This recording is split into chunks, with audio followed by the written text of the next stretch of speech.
Hello, everyone. Today I start my journey through the Bible. For disclosure, I've grown up in and out of the faith my entire life. So I'm very familiar with Scripture, at least parts of it, but I've never read it in its entirety. And just like everyone else, I've definitely watched YouTube videos, I've watched sermons, but I thought it would be best to go straight to the source rather than hear somebody else, some third party's point of view. I'm going to be adding my own commentary. I'm going to be coming at this from a more of a skeptical, um, analytical mindset. I do lean towards scientific explanation for the creation or evolution of the earth. I'll talk a little bit about that as I go through, where I agree, where I disagree. And I've definitely read different versions or heard different versions of different portions of Scripture. And I'm going to interject with those as well.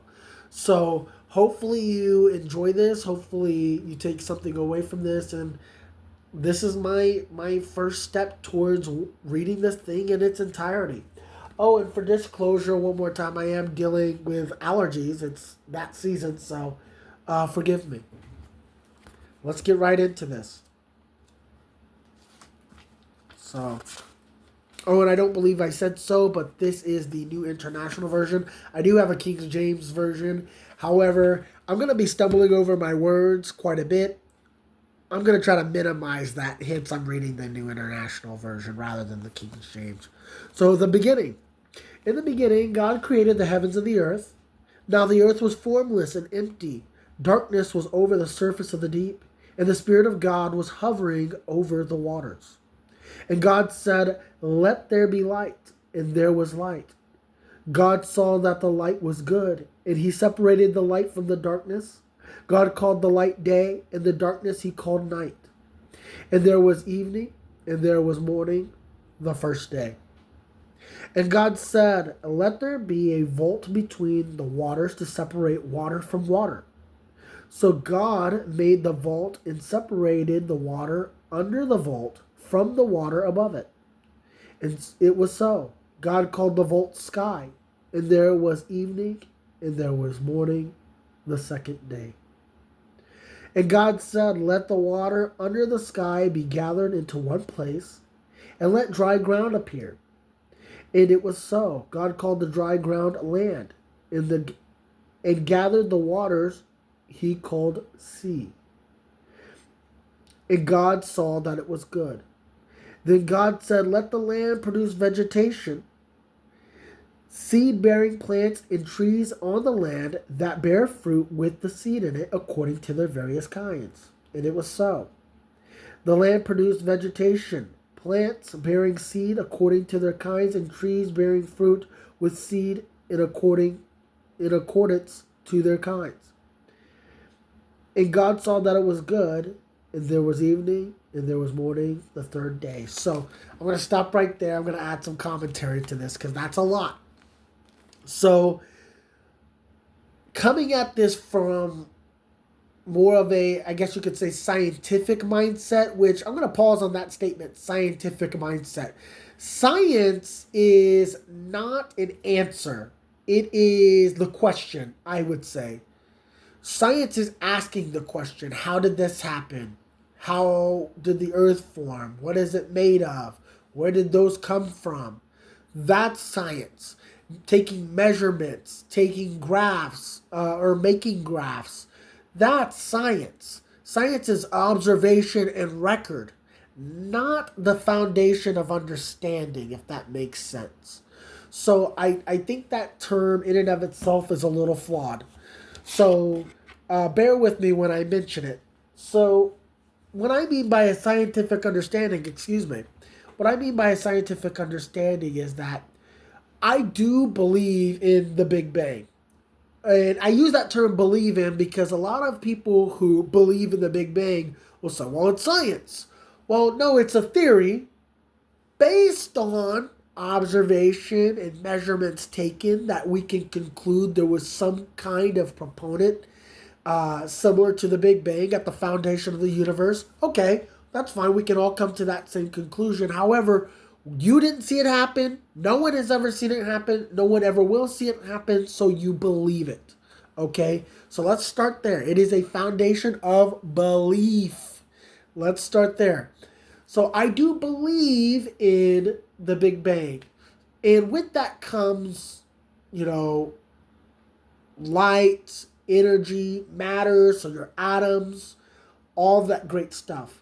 So it's not too dissimilar from what is said in these first moments, created the heavens and the earth. Now, the problem I think a lot of people come to, including myself, is heavens and earth. So the earth just pops up. Well, no, I would argue that it was more of a steady, slow process rather than an immediate creation. So I would say, of course, quarks, they form atoms, or more accurately, they form protons and neutrons. Those inevitably turn into atoms, and those turn into elements, and those turn into materials. So matter, larger components of matter. So with that being said, that process over time made, I guess you could say, rock, earth, made our core. And as it grew larger, it grew in mass. So therefore, its gravitational pull also grew. So it starts to pull smaller parts of mass towards itself. And over time, it starts to develop into what we know now as our Earth. So, again, we can see some overlap there.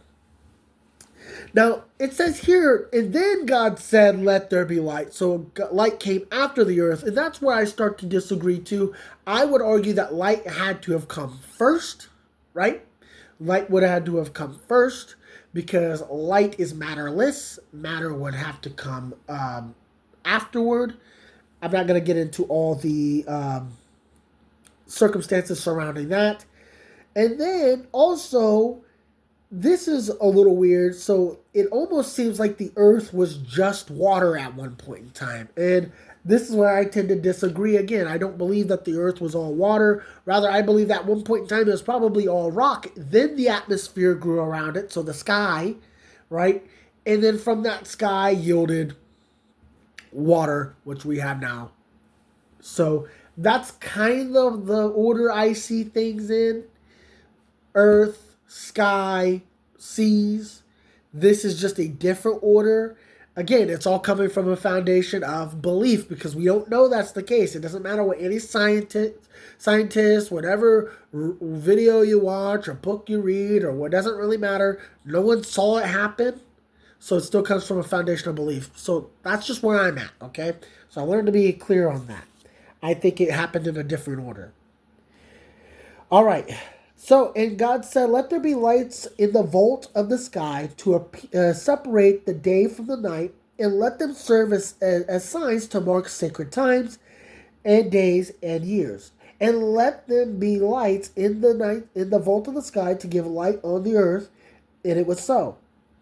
God made two great lights, the greater light to govern the day and the lesser light to govern the night. He also made the stars. God set them in the vault of the sky to give the light onto the earth, to govern the day and the night, and to separate the light from the darkness. And God saw that it was good. And there was evening, and there was morning, the fourth day. So I'm going to stop right there on this one. So we're talking about the creation of the stars, the sun, the moon. Well, again, I'm going to argue that the sun probably came first. I think that is seems almost geocentric, right?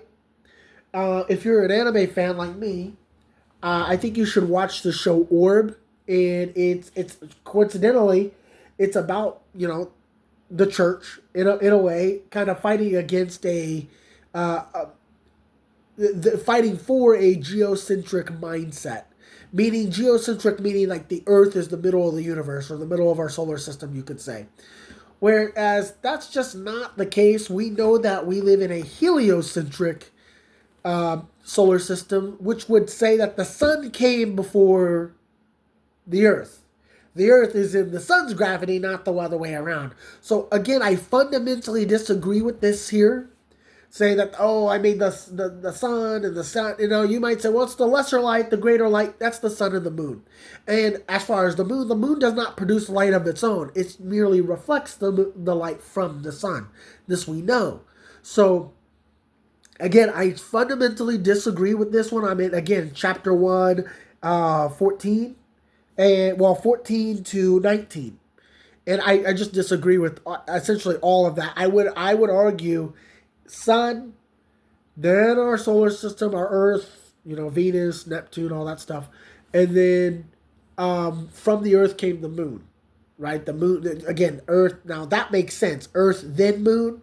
But it went sun, Earth, moon. Not the other way around.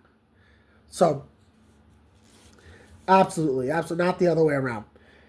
Now it says, and God said, let the water teem with living creatures, and let the birds fly above the earth across the vault of the sky.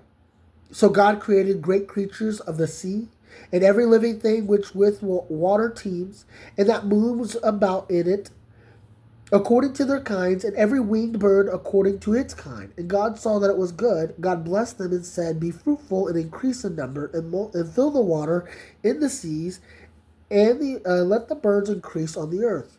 And then there was evening, and there was morning, the fifth day. And God said, let the land produce living creatures according to their kinds, the livestock, the creatures that move along the ground, and the wild animals, each according to its kind. And it was so. God made the wild things according to their kinds, livestock according to their kinds, and the creatures that move around along the ground according to their kinds.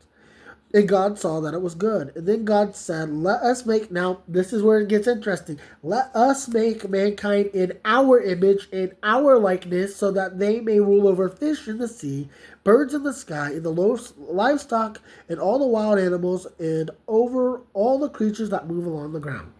So God created in his own image, created mankind in his own image. In the image of God, he created them. Male and female, he created them.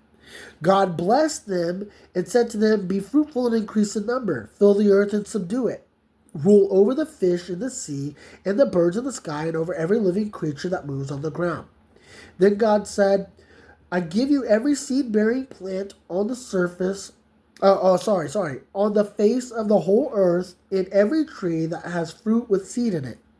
They will be yours for food, and to all the beasts of the earth, and all the birds in the sky, and all the creatures that move along the ground, everything that has breath of life in it, I give every green plant for food. And it was so. God saw all that he had made, and it was very good.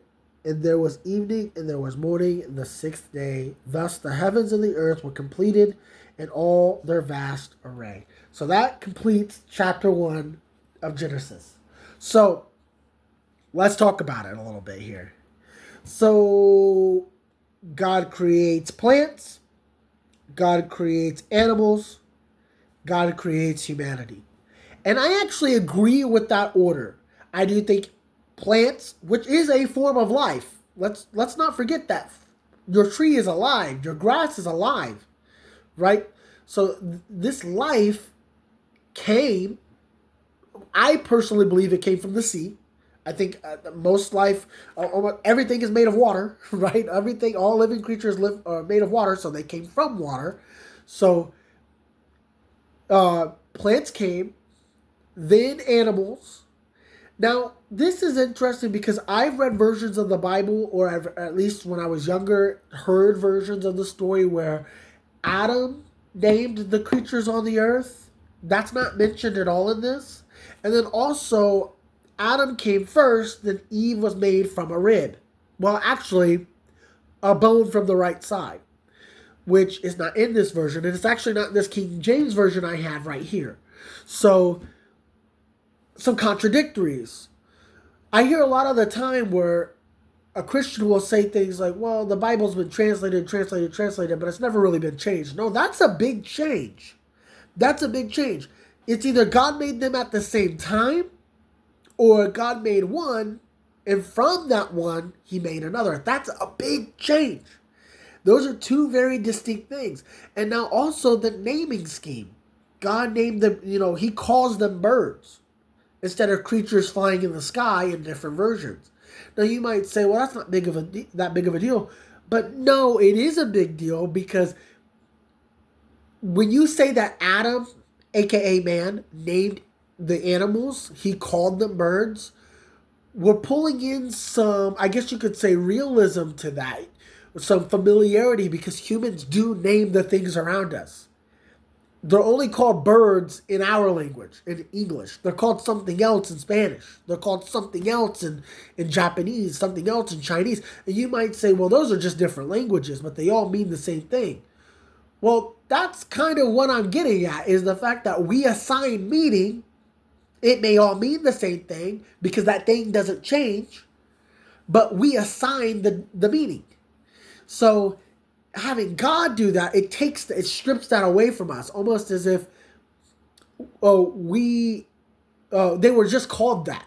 It was already a bird, whether or not that we called it that. You know what I'm saying? So I do find that to be substantially different. And I don't think it holds up under scrutiny to say things like, well, it's just different translations, but it's all the same. No. I encourage people to read 1984 by George Orwell. It really gets into the mindset of how language can be used to manipulate a mass, and even slightly omitting or changing things really just change the way that the mind interprets information. It really is. And language is a very powerful thing. So when I see these subtle differences, even though they're just subtle, they are substantial to those with the mind who's able to interpret their substantialness. So that's just something I wanted to say there.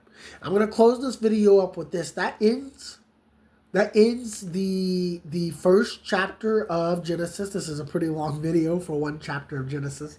Hopefully I can get through it in a little bit faster time there.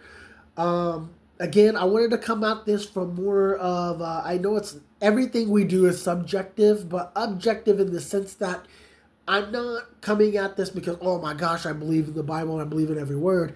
I want to hit it with some details and nuance and show some of the contradictory nature of what's printed here in the Bible. So, and if you have anything that you might say, well, actually, it does say this in the original language, please put it in the comments. Point me, guide me, show me, because I'm willing to learn, right? I wouldn't be sitting here if I'm not willing to learn. So with that, I hope you all have a wonderful Memorial Day if you're watching this today. Of course, most people probably won't watch this at all, or they'll watch it afterward if they do. I hope you the best. I hope that I can continue this journey through here. And if you like the video, please do like it and subscribe and maybe share with your friends.